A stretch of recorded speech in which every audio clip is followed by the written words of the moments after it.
Hi, it's me, the dude that owns this channel. Today I'm going to be talking about a new comic book that just came out, I think, either this week or last week. I just got it today, but I think it may have actually came out last week. But oh, I hope you guys like the new setup. It's not really a new setup, it's just me recording in my room. But I'm going to be talking about a new comic that's came out, Devil's Reign. This comic book I've been waiting for like a while, mainly because I'm a big Daredevil fan. Anything Daredevil, I'm gonna get. I'm mainly the point of the main part of the story is pretty much Kingpin, who's been mayor for like about a little bit, I would say.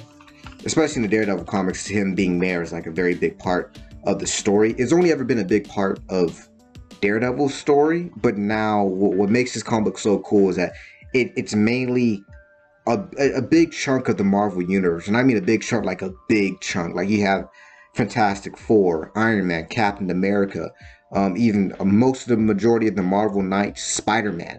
What's cool is it's not the normal Peter Parker; it's the Ben Reilly Spider-Man, who's the main Spider-Man right now. The amazing comics at the moment, and then Miles Morales. A lot of characters are in this, and imagine more and more are going to keep coming. Even looking at the back of, and little spoilers, you have villains for hire. Villains are coming back, you know, like Kingpin, Winter Soldier, Taskmaster, a bunch of guys. Dr. Octopus, who looks really cool, by the way. If I can just find him for a moment. Yeah, right here. He looks actually like kind of dope. I still prefer him in his Superior Spider-Man look, just because I love Superior Spider-Man. But I'm guessing, you know, right, the Marvel writers are just kind of done with that little part of his history now. Sucks. I hope they bring it back. But what makes the story great is that it's one of the first times. Well, not the first time. It's been like a while since we had a big Marvel event centered around Daredevil. Like it's been quite a while, and that's going to be very enjoyable. And it's pretty much all of Marvel heroes, majority of them, against Kingpin, which is interesting. It's interesting idea, because usually if you had Kingpin versus anyone, it's usually going to be like Spider-Man or Daredevil, maybe a couple of other heroes, and that's it.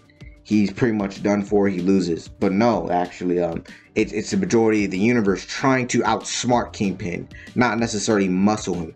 Muscle versus muscle, because ultimately he's gonna lose. But if they just go in, what makes the comic cool is that, like, they can't just take him out.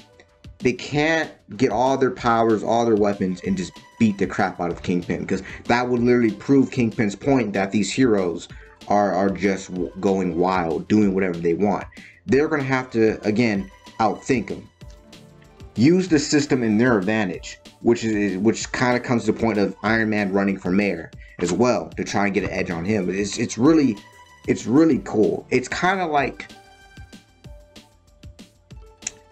I want to say a Civil War 2, but we kind of already got a Civil War. I won't say that. It's not like Civil War. It has certain aspects that's like the original Civil War story. It mainly the biggest similarity is that the fact that they've added these laws for like the third, fourth time, that heroes can't be heroes. You know, you can't be a vigilante or you get arrested. It's like, that's the only, I say, maybe like only problem of this story, that it uses this law against heroes again. Like, we've seen it multiple times. We've seen it in Civil War 1. We've seen it against the Champions when Team Heroes were outlawed, and I'm pretty sure we probably saw it somewhere else. So that's like the only part, but it's not against heroes versus heroes that agree. All the heroes agree that their job is important. They've gone over this. They did it a decade ago, half a decade ago. They know that they're better off being heroes. So it's just against Kingpin and his money and his legal power. It's just really cool. I forgot to mention, I think like another reason why this comic is so important to me is because the last time we had a Marvel event that centered around Daredevil, I think it was Daredevil Shadowland? pretty much when he went evil. Yeah.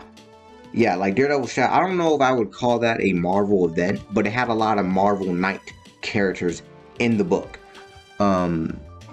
Yeah, you had Moon Knight, Spider-Man, Punisher, Iron Fist, Luke Cage. It was a bit smaller of a Marvel event, but it was still a big event centered around Daredevil that a lot of heroes crossed over in. Except this is taking it to another level. Like, you got, again, Fantastic Four. They're usually dealing with stuff in the galaxy somewhere, or dealing with some sort of quantum realm. I don't know. And that story came out in 2010, so it's been like 11, about to be this what, December 2010. It's about to be 12 years since Daredevil's had a story this important. But yeah, I actually like the direction it's going. I like the amount of characters that are in here. They even got Jessica Jones in the mix. You know, I wonder how that's gonna go. She was fighting a little. I don't know what she's gonna do exactly. I mean, when she's ever in a story, she doesn't do much. But like I like Jessica Jones, so you know, we'll see. But that was all I just want to talk about. I just want to talk about my excitement for this first part of the story. Yeah.